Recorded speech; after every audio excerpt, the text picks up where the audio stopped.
It's dropped out. Okay. Why? No, we're back. Right. It's back. It's back. It's all back. It's all back. There we go. Right, we're back on air. As we were saying, Tommy. There we go. It's all saved. Don't worry, the live stream's saved. Oh, thank God for that. Hello, everyone. Yeah, okay. Minor technical difficulties. Anyway, number 5. As we were saying, without further ado.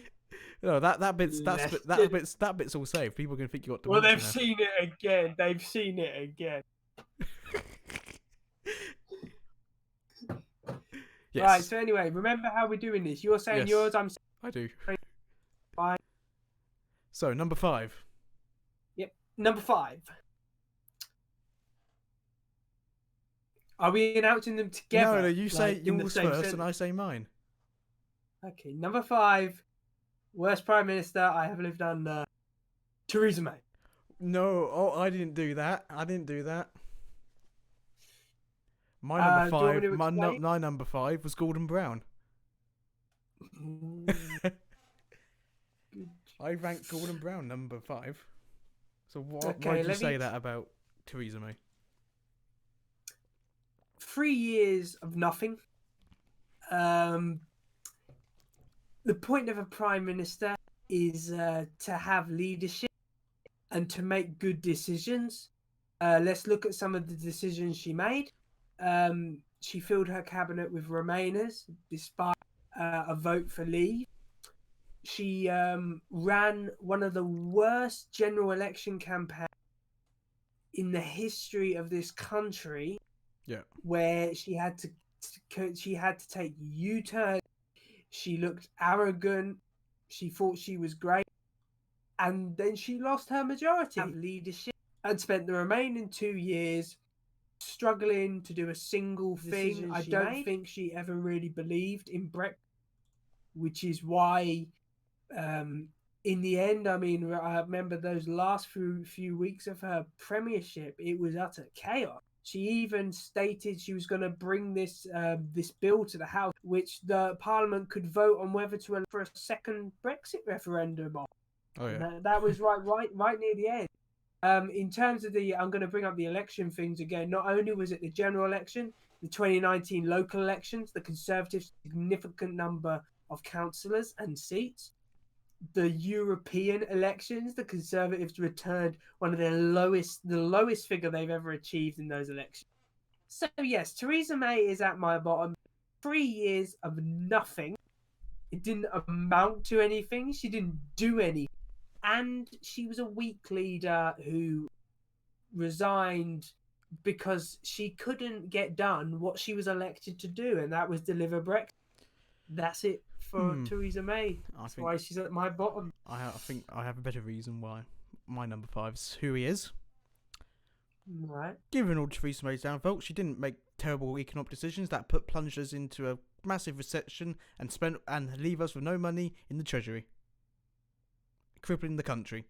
She didn't do that. She fucked up Brexit, but she didn't put the country in a crippling position, did she? No. The bloody idiot sold all our bloody gold. She left us in a constitutional crisis. Oh yeah. Well, mind you, we've been in a crisis with Gordon Brown, and who cannot better remember how Gordon Brown left after his defeat at the general election? All out of money. Sorry. Like, you can't get worse than that, can you? I think you can. I think Theresa May was worse. Not loads. It's just like it was I thought she was worse because she was weak. She was never strong at anything. And I think that she at least with Gordon Brown, he never went for an early general election because he knew that he'd probably lose. Theresa May decided to go for an early. Theresa May went for an early general election and lost her majority. You know, if she hadn't done that, there could have been a Conservative majority for until 2020. So she really messed up. She messed up big time, and she did not deliver Brexit. That was her main goal of her premiership, and she failed to deliver on. So let's go to number 4 then, Tommy. What's your number? Like, My number 4 is Theresa May. and my number 4 is Gordon Brown. Let me guess, for the same reasons we both all said. Yes, of course, economic I can't collapse. say more for Theresa May because I think you summed it up. Gordon Brown, I'm just going to say economic failure to deal with it properly. He decided the best way to solve the economic recession was to pump loads of money we didn't have into the economy. Something which we're still living with the consequences with today in terms of the deficit and that. Yeah. Just a weak leader who seemed. The reason I think he was better than Theresa May because he seemed like a genuine nice guy. He was trying his best despite him not doing good. And of course, and this might be weird because he weren't prime minister when he was heavily involved in the Better Together campaign, which saw Scotland remain in the UK. So I think his heart was in the right place. He just couldn't handle. His heart was in the right place, but he completely balls it up. Yeah, his heart. He had good intentions, but he was overwhelmed by the situation with the economy. And for someone who was chancellor for 10 years, you thought he could handle a bit better. Yeah. So, number 3. Number 3. So, Tommy, number 3. My number 3 is Tony Blair. Oh yeah, my number 3 was that as well. And now, this is when it gets a bit more subjective and personal in terms of policy, party politics, and all that. I will say this: Tony Blair, out of all the list, despite not being my favourite, far from, is probably the most successful politician out of all on our list. Yeah. When I say successful, whether you agree with a lot of his policies or politics he brought in, you can't deny the years he had in office and the massive landslide, the biggest ever landslide ever. Yep. Well, not ever. No, not ever. Well, in modern history. In modern history. Yeah, Blair was prime minister for 10 years, won 3 general elections. And even though he won a massive landslide in 1997, in 2001 election, he actually maintained that landslide. He only lost a couple of seats. Yeah. 2005, it got a bit more dodgy. He lost quite a lot. Yeah. Blair's an odd one because a lot of the stuff he did was our nation is what it is today because did a lot of the good things he did, like devolution. He was right to do that. It was good to give Scotland and Wales more control over their affairs. The Good Friday Agreement. Yeah. I think that's the biggest achievement of Tony. Finally getting secure and peace in Northern. His biggest mistake was the Iraq War. Yeah, I know loads of people have said that, but he was naive about. He was a liar. He lied about Iraq. What is it so much that Blair himself was a liar, or did he just think he could just think, oh, I'm going to be best chums with US president and just follow his lead? Yeah. I don't know if he actually made that decision or he's following the Americans. Yeah. Blair did a lot of good things. The economy was very strong during the majority of his premiership. Of course, it went to crap shortly after he left office. But while he was prime minister, Blair did a lot of new things. Yeah. Of course, he was a winner. He modernized the Labour Party. He made them more central. Yeah. I think Blair heavily influenced the Conservative Party as well. A lot of things the Conservatives had to change was due to what Blair had done. Yeah. Blair was a successful politician. I think we have I don't know about you, but to be thankful that Blair did. Yeah. But partly I'd split Blair into two sections. You've got what he was like before Iraq, with all the more progressive stuff he was doing, and then you got what happened after Iraq when it was more. his conduct of a war. I don't know. I think Just Iraq bad. is the biggest problem. Yeah, it's just the big. We shouldn't have gone to Iraq. No. And if he did know there was no bombs there, he is a liar. He's Yeah. a plain. You got anything else? Also, Blair introduced things that we don't like as well, such as he introduced the supreme, was it the high supreme? I can't remember the court is called, but the political court that we've clashed with already in this podcast. Blair was responsible for introducing that, basically giving unelected people powers. Yes. And Blair didn't do a lot of stuff. Oh, he and promised he in his was manifesto. and he was a bit of a Euro fanatic as well. Oh yeah, he was obsessed with the Euro. He actually wanted us to join the Euro. That's actually one thing I'm grateful for Gordon. He said, "No way are we joining the Euro. The pound's too strong for us to go down the Euro." But Blair was a Euro fanatic. At one point, he even said he would resign. Brown gave the go-ahead on the Euro. Yeah. That's a massive decision. So obviously, it didn't happen. But Blair was heavily supportive of you. He wanted us to be a part, and he still does want us to be a member of the union. Blair's probably done the most in our lifetime so far, because he was in office the longest and he had a big thumping majority as well to do a lot. Yeah.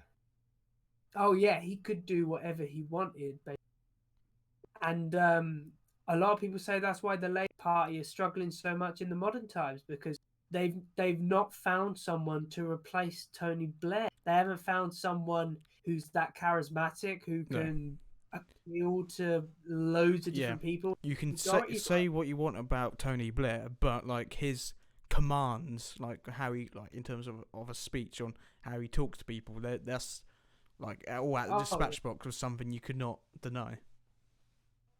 Oh yeah, I mean I've seen footage of when John Major, he would sometimes destroy John Major in arguments, because he knew how he knew how to win over the public. I mean, when I've seen documentaries, of course it was before I was born, but when Princess Diana, he knew exactly how to handle that situation, how to use. He was great at reading situations. Yeah. And making himself look great, basically. That's what he was good at. Blair's a tricky one. Yeah. A mixed bag. That's what I'd say. He's a mixed bag. Personally, I can't say I like him, but yeah, there we are. Yeah. There we are. Yeah. So anyway. Number 2. Moving on to number 2. Okay, number 2. Number 2. So, who is number 2? All right. Who's saying first? David Cameron. Oh. What did you go for? Boris Johnson. Oh, no. Well, I'll get into the reason why I think Boris Johnson is number 1, because he did what David Cameron could never do, but...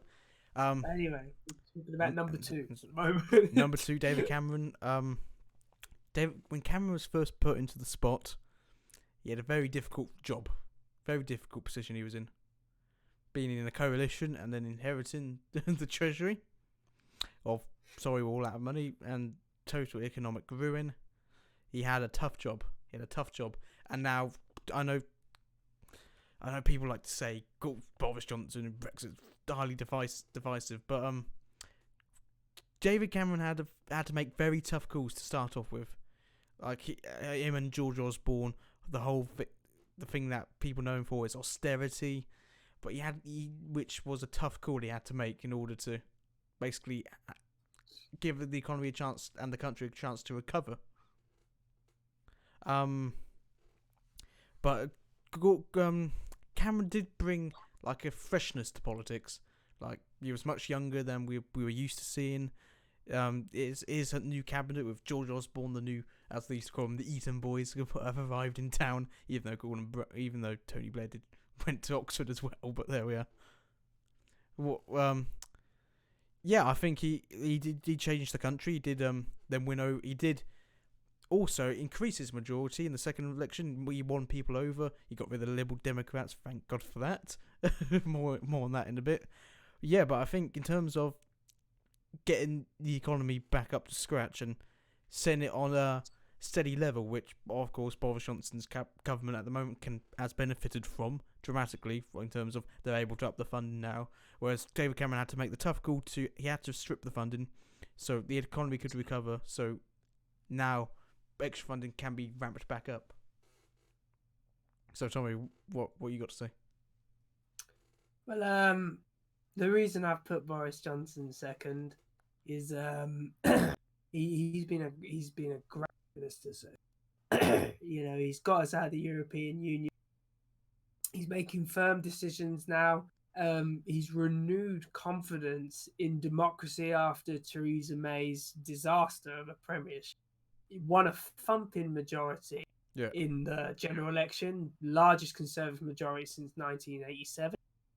The reason I have put him second is he's not been in office even a year yet.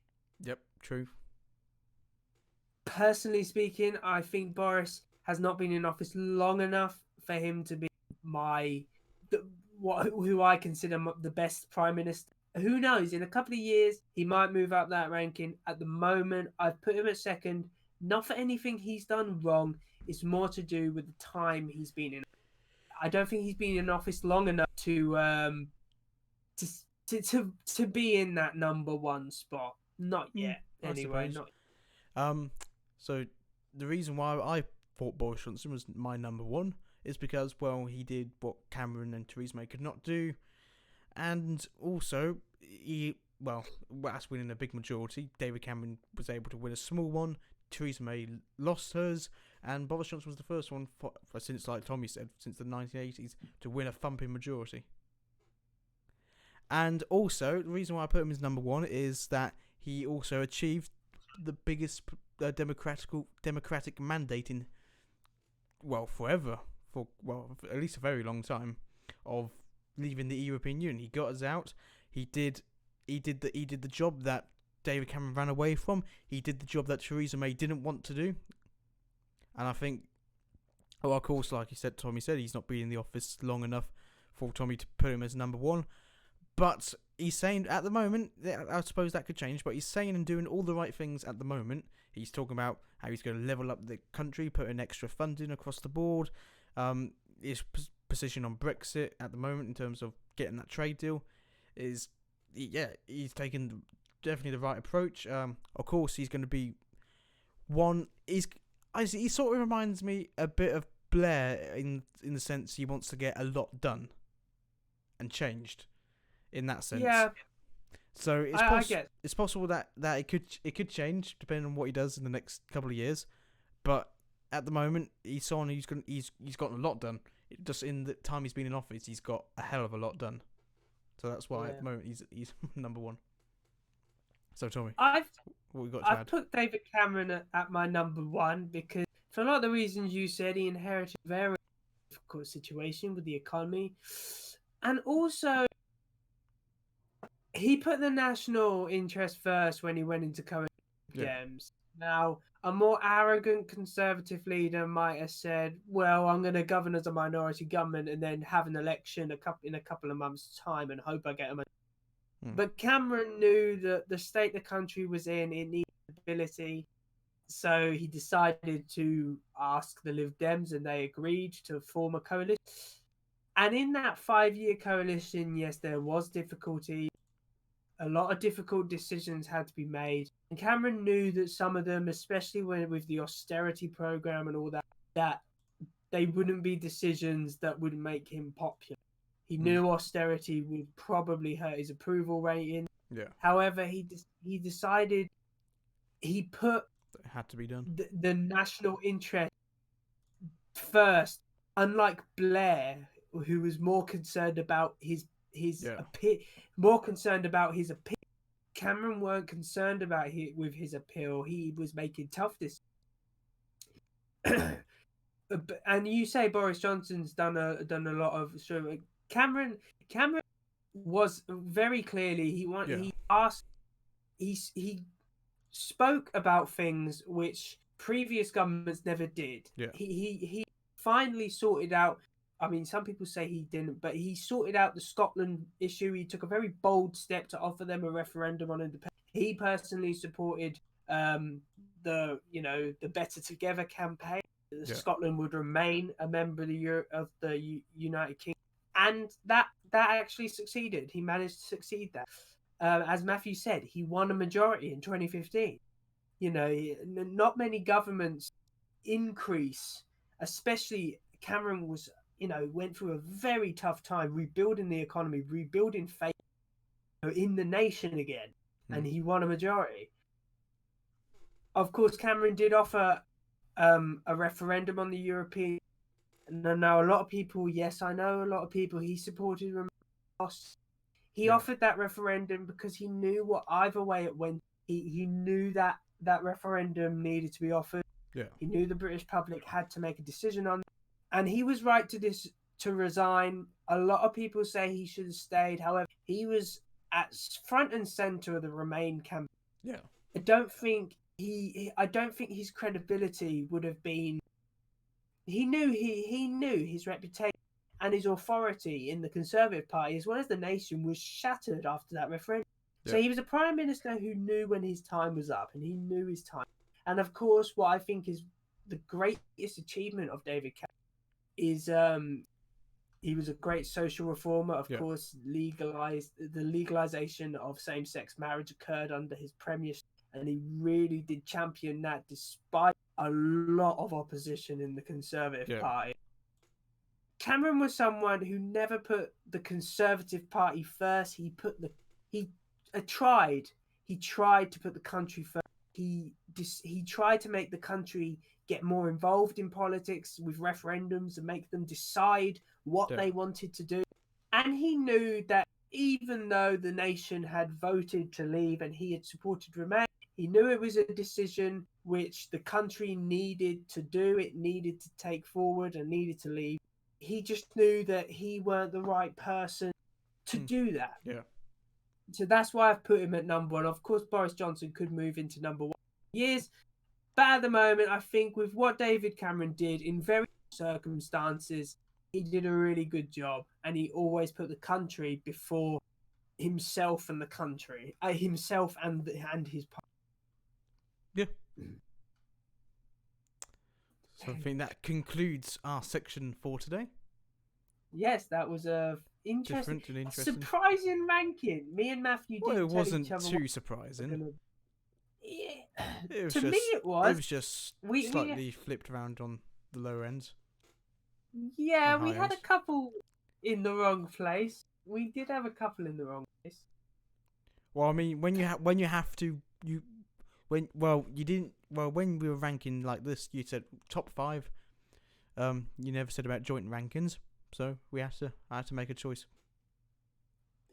Yeah, that's very. You never know. In like 10 years' time, we might have more prime ministers. Oh, Rebecca Long Bailey. Yes, that would be fun, won't it? Let's talk about that. No, there's nothing much to talk about. Theresa May might have some salvation in life if she's prime minister. Oh yeah. Oh dear. Anyway, guys, I think that's where we're going to conclude for today. We've been going an hour now. So yes. Thank you everyone for watching. I hope you enjoyed our little discussion. Thank you for everyone who's probably not watched at home. We'll watch this. Thank you to Aaron who will listen eventually. Yeah, thank you, Aaron, if you're listening to this. Thanks for watching, Aaron. Yeah. And thanks for the feedback. It's great to know you enjoy these podcasts. Yes. So thank you for watching when you get around to it. Anyway, with that said, we're gonna get out of here. Yep. So see you later, guys. See ya. That's movie on to say. Bye. See ya.